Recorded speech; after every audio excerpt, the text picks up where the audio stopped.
Right, let's get the very latest transfer news now. You can see our reporter Michael Bridge joins us. Michael, let's start with what looks like a significant departure from Arsenal. Absolutely significant, Joe. Yes, Fulham are in advanced talks with Arsenal over the signing of Emile Smith Rowe. The fee under discussion is around £35 million, which would be a record for Fulham. Now, what we know, Smith Rowe is keen on the move to Craven Cottage, but he's currently with Mikel Arteta's side in America, and he's waiting a final agreement and permission to have a medical and discuss personal terms. Now, he didn't feature against Bournemouth last night, well, in the middle of the night. Fulham and Palace, they've been interested in him. They've had bids rejected. But, yeah, it looks like Fulham are going to win the race. There was interest, I say, from Palace, but Fulham made that bid, and it looks like it's getting closer. Now, this is what Mikel Arteta said on the potential move for Smith Rowe to Fulham. Emile wasn't involved tonight. He's always been linked quite heavily with a move away. Is there any update you can provide us on that? Yeah, there are things happening in the background at the moment, and we decided the best thing to do was to keep him away from the game today. So, plenty of us know all about Smith Rowe. If he does move to Craven Cottage, what kind of player can Fulham expect? I think a very tenacious one, someone who can move the ball quickly, creativity. This is what Fulham need. They need a creator. Now, if Smith Rowe stays fit, we know Smith Rowe has had a few injury concerns, but if he can stay fit, it could be a very exciting signing for Fulham. If we look at here, Joe, the fewest big chances created, Fulham won't like that stat at all. So Marco Silva there, looking a bit serious because he knows he needs a bit more creativity in that 11, and that's what Smith Rowe will bring. So it's clear, if Smith Rowe stays fit and this move does happen, Fulham fans should be absolutely delighted. And of course, Marco Silva. I mean, he's always great to speak to at press conferences. He's very honest, and he didn't want to lose João Paulinho, but he did lose him to Bayern Munich. He wants to spend that money, and he'll be spending half of it on Smith Rowe. I love the idea that we showed him this graphic and then took that picture. But, yeah, he was happy with it. Yeah. The incomings don't look like stopping there for Fulham, though. No, this is a bit of a one that Fulham fans will like. Ryan Sessegnon close to coming back to Craven Cottage, and that's Ryan Sessegnon there scoring one of many goals he scored for Fulham. He won so many awards when he was in the Championship. He played at left back, and he was so good at left back. They put him on the wing. He had a great few years at Fulham, and then he moved to Tottenham, and it didn't really work out for him at Spurs because he had so many injury problems. Spurs released him at the end of the season. He's not had a break. He's been training all summer to try and get himself fully fit. He had a few training sessions at Crystal Palace, but it looks like he will be returning to Craven Cottage. But more on that as we get it. But Fulham looking busy today. And someone we've already been speaking about over the past few weeks, Riccardo Calafiori. How close are Arsenal to completing that deal then? Very, very close indeed. And this is a very exciting signing for Arsenal. I know the Arsenal fans are excited. He's rather versatile. He can play left back as well. I think Arsenal are looking strong at the back as well. This is what Arsenal are getting. They're getting a top-class centre-half, and he's still very young as well. And for the fee we're talking involved as well, you look at other defenders, the other transfer fees, around €50 million. I think Arsenal will be very happy if this goes through. This is very close indeed. So stay with us throughout the evening on Sky Sports News for a potential development on this. Well, it might be more news tomorrow, but Arsenal are very close to getting this sorted. As we can see there, as Arsenal fans would like to see it, deal agreed. Right, bring us up to see what's going on at West Ham, because news of a potential new signing there. This is big news coming from West Ham. Bayern Munich and West Ham have reached agreement for the transfer of Nasser Mazraoui, according to our colleagues in Germany. Now, the club still have work to do on the financial... We've got to talk about Arsenal. We've got lots to get through tonight. We must hear from Mikel Arteta on what he has had to say about his squad for this coming season. He said perfection in this league requires different standards to relate that word to winning the Premier League. We know that there are certain positions that we want to improve and give the squad better resources, especially in terms of numbers where we are very short. We are so close. There are moments where we had really fine margins. Well, Frank Leboeuf is joining us now as we delve a little bit deeper into everything that's going on at Arsenal for the season ahead. And given that you are here, Robbo, we'd like to get your thoughts on a few things. First of all, Riccardo Calafiori, if this is to go ahead, yes, what do you think it means for Arsenal?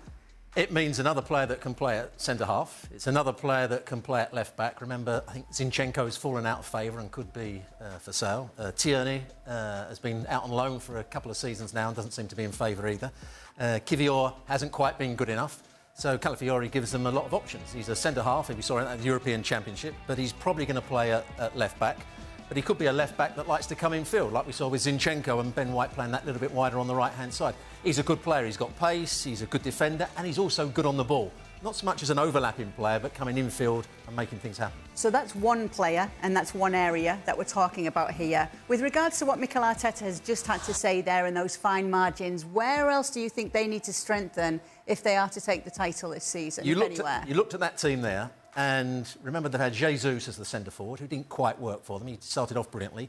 Havertz does a good job there, but is he an out-and-out centre-forward? When you need crosses into the box, he's quite good in the air. But someone like Ivan Toney could be the answer. He's not going to play every week, maybe. You know, against some of the big teams, they might play Havertz at centre-forward. But I think they need another option at centre-forward. And Ivan Toney would be that sort of option. You know, somebody that can hold up the play, he can win balls in the air, he'd be aggressive when balls come into the box, particularly when they're trailing in games. So that's another area I think he would like to make them better. And I think in midfield, if they want to play Declan Rice slightly higher up the field and be more advanced, then is Jorginho the best player they could have in that holding midfield role, or Thomas Partey? I think that's another area where they could improve, another central midfield player. You agree that there's a few areas that they could do with strength? I do.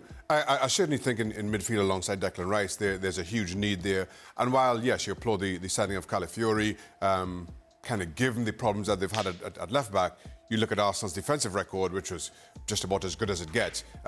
Defence isn't the first thing you think of when you think Arsenal need to improve. But there was a need. It was addressed, and I think addressed very well by Mikel Arteta.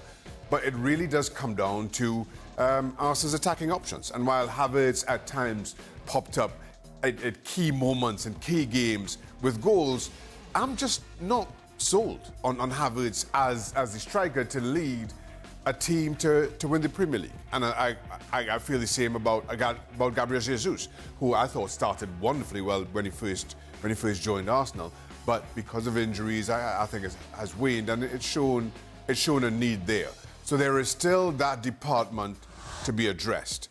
And Arteta's right. Margins are really thin, especially when you consider how good Manchester City just continue to be. Now, there are questions about them, what business they do this summer, or the charges that they're still facing, what kind of happens as that progresses during the course of the season. But if you take all those as, well, not really your business, we have to be better than what Manchester City showed us to be last season. Yeah, I still think there's a little bit of work to be done, because for as good as Arsenal were, again, you just come up short. So just before I do go to Frank here, if you are to bring in, say, an Ivan Toney, what actually happens to Havertz? He continues to start and Ivan Toney comes off the bench? For certain games, maybe so. But if you're buying a centre-forward, and this is where Arteta's got to be slightly brave, he's built an environment where everybody's nice and cosy. He's even talked, we didn't carry that interview on, where he talked about we have to give more love to the players we've got. At some point, he has to be a little bit like Pep Guardiola and say, I don't care how I'm going to upset the players at times. I'm going to bring in 3 or 4 more new players that are going to put these players under pressure. And if they don't play well enough, those players are going to be out of the team maybe for 6 or 7 weeks. That's what Pep Guardiola does, and that's why he's made them champions, as well as being a great coach. That's maybe what Arteta's got to do. He can't be frightened of upsetting players. He's got to bring new players in and make the right decisions with those players if certain players aren't playing quite well enough. But do you think Frank Arteta to be a little bit more ruthless this season if he is to achieve bigger things? Well, if he wants to bring some strength inside the squad, he will have to. But now it's the question mark would be how the squad would going to respond to him. You have to be legit in order to give orders to the players and to make them accepting your decisions. Guardiola, because of his past, because of his success, has that legitimate positioning. I'm still wondering at which level Arteta is with the players to be accepted as the guy who takes decision. If you take a Tony and you sign him for, I think, around 50 million, do you think he's going to be happy to be just on the bench because he plays for Arsenal, who didn't win anything? Well, the Premier League for some years? No, I think he wants to play. So he might go to another club because he wants to play. And because he's been bought for 50 million, it will be legit to say, well, you know what, you take me to be on the bench. I'm not accepting that decision. So, and also what's going to happen with Jesus if Tony comes or Havertz? He will have to deal with the dressing room. As we talk about the margins and the fine margins, that's also something you have to deal with. When Guardiola doesn't need to deal with that because it's legit. Because what he did before to Barcelona, Bayern Munich, and also Manchester City. Nobody going to contest what he says, where we don't know with Arteta how it's going to work. Arsenal fans may not appreciate Riccardo Calafiori's past comments about a transfer. Riccardo Calafiori is set to join Arsenal after agreeing to a dream move to the Premier League. However, he might want to reconsider some comments he made 18 months ago that have recently resurfaced. The potential new Arsenal player will undoubtedly be excited to work in North London once his transfer is confirmed, but the Gunners aren't the only club in the capital he considered moving to. Calafiori, 22, is expected to join the Gunners as their first outfield signing of the summer, following a £38 million deal with Bologna. David Raya, Lucas Nygaard, and Tommy Setford have already signed to bolster Arsenal's goalkeeping department. The latter two made their moves in time to fly with their new teammates on the club's pre-season tour in the United States. Calafiori will soon join them but will have some explaining to do, given his past preference for Arsenal's London rivals when asked about the clubs he admires most. In a 2022 interview with Cronache di Spogliatoio on Twitch, the then Basel player discussed his future. "I have two images in mind," Calafiori explained. The first was returning to Italy, which he manifested several months later. Although it was with Bologna rather than a return to Roma, as he had suggested, Calafiori successfully turned that vision into reality. "My other dream is to play in the Premier League," he continued. So far, so good. Calafiori appears set to achieve this ambition in the coming days.